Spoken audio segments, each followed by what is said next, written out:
زما جی محمد اسحاق نوم دی. زه د اوسې خټ کلي اوسېدونکی یم، محل شاګرد خیل او PK 55 او فرخ کونسل، او زه د مسلم لیگ نون ضلعې عهدیدار هم یم. یاره په دې هکله چونکې کرونا راغلې ده موجوده وخت کې خو چې زموږ کوم PA صاحب دی جمشید محمد، تاسو ته ټولو پته ده چې هغه ته د حکومت د اړخه هېڅ هم نه میلاوېږي، خو الحمدلله د هغه په ذاتي کوششونو سره هغه د جیبه زمونږ د دې خلکو دپاره څه د پیکج اعلان کړی چې هغه پیکج کې تر اوسه مخ پورې موږ په خپل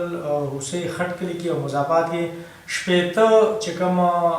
کورنۍ دي خاندانونه دي هغوی ته موږ پیکج تقسیم کړی دی، او دا پیکج موږ د داسې طریقې سره تقسیم کړی دی چې هر یو کس په بذات خود ویریفیکیشن کولی شي، لکه د هغوی نوم دی، ولدیت دی، شناختی کارت نمبر دی، او بل سټریکټلی په دې کې موږ ته د جمشید محمد د طرف نه کوم چې زموږ رهبر مشر هم دی دا وینا ده چې بهی د دې بالکل چې صحیح کوم حقدار دی نو هغه ته چې په دې کې حق ورسي. او مزید زه یو خبره بله مې اډ کوم چې انشاءالله تعالی سبا انشاءالله تعالی امید دا ده چې موږ ته مزید د 80 خاندانو راشن پیکج انشاءالله امید دا ده چې سبا نور هم میلاو شي. یاره چې زه به دا خبره وکړم چې دې کې خو هېڅ قسمه دا خبره بیخي غلطه ده، ځکه چې دلته کو زه د چا نوم مینشن کړم دا به ښه خبره نه وي، خو موږ حقدار ته رسولی دی د دې، او زه تاسو ته هم دعوت در کوم، پوره میډیا والو ته هم دعوت در کوم چې کوم سړی په موږ ګوته یا ګیم بلیم کوي هغه دې راشي، موږ به د هغوی هم تسلي وکړو، موږ به ګوته په ګوته ورته کسان وښایو، موږ به د هغوی کورونو ته ویزیټ وکړو، تاسو هم راسره شئ، خو آیا هغه خلک حقدار نه وي نو بیا دې خلک خبرې کوي، خو چونکې موږ به حقدار له ورکوو، موږ د پارټۍ په سطحه نه کوو، په دې کې به کیدای شي زموږ د پارټۍ ملګري هم ډېر خفه شوي، خو دا به صرف حقدار ته به رسي، او موږ دا د پارټۍ هېڅ قسمه پارټۍ په سطحه نه کوو. لکه دې کې دې وخت کې زه د چا نومونه مینشن کړم چې ما پلاني له ورکړي ډنګري له ورکړي دا به ښه خبره نه وي، ځکه چې دا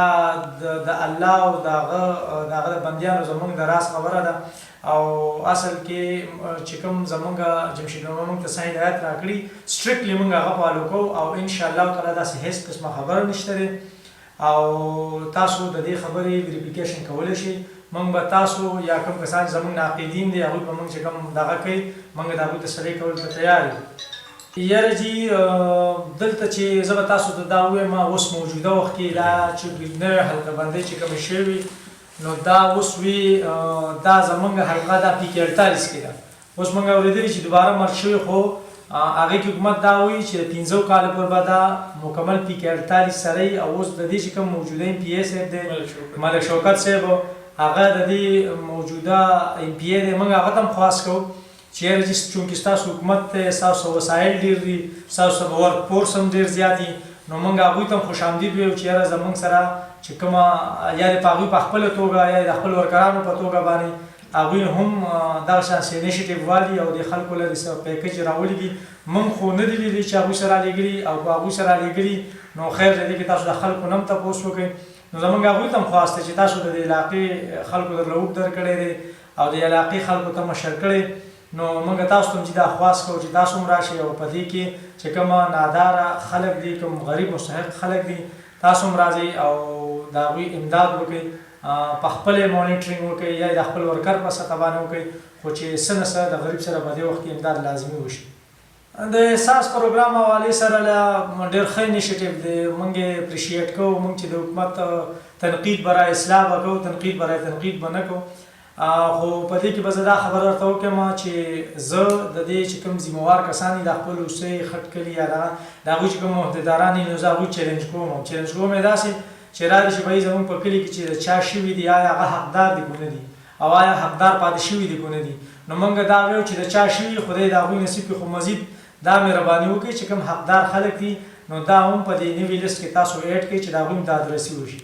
نه چې سر بالکل صحیح نه دی شوی، او موږ ستاسو په ټي وي باندې ناست یې بالکل د چیلنج په طور درته وکړو، یو سړی موږ چیلنج کوي راځه موږ به ورته کس ښیو چې دا حقدار دی، که هغه وایي چې بذات خود د هغه کس وایي که هغه حقدار وي او دوی حقدار ګڼي نو موږ به ووایو چې صحیح د میډیا دا ټیم به موږ سره او تاسو وګورئ که هغه حقدار وي موږ به بالکل مخالفت نه کوو. زموږ خو د کرونا حوالې سره عوام ته همدغه پیغام دی چې یاره کوم د حکومت احکامات دي هغوی باندې دي هغه فالو شي، او دا سټیټ دا ملک دا زموږ د ټولو په شریکه دی، دې وخت کې موږ لا پارټۍ ته لیډر ته کتل نه غواړو، خو زمونږ دا مقصد دی چې کوم سټیټس وي چې سټیټس رول کوي، موږ له پکار چې موږ د هغه فولفیل کړو او پوره حکومت سره په دې باره کې هغوی چې کوم زمونږ کوآپریشن دی انشاءالله تعالی چې دا ورسره موږ بھرپور طریقې سره ادا کړو.